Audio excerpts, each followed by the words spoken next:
ఒక కొడాలి నానినో ఒక వల్లభనేని వంశీనో ఇట్లాంటి ఇష్యూస్ దాంట్లో వాళ్ళు మాట్లాడేది, వాళ్ళు చేసిన చర్య చట్ట ప్రకారం చేసే చర్య యాక్సెప్టబుల్, నో డౌట్.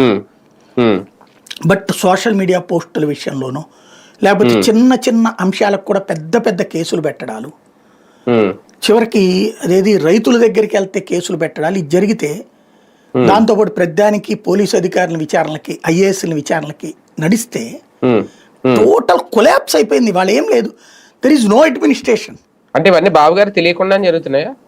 ఆయన చేతిలో లేదు ఆపే పరిస్థితుల్లో. 500 మందికే పర్మిషన్ ఇవ్వండి, ఆంక్షలు విధించండి, ఇవన్నీ పైనుంచి రాకుండానే ఎస్పీ స్థాయిలో అధికారులు చేస్తారా? ఇప్పుడు ఆయన నడుపుతున్నాడని నేను అనుకోవట్లేదు. ప్రభుత్వాన్ని ప్రస్తుతం నడుపుతున్నది లోకేష్ అనినే పబ్లిక్ లో ఉన్న టాక్.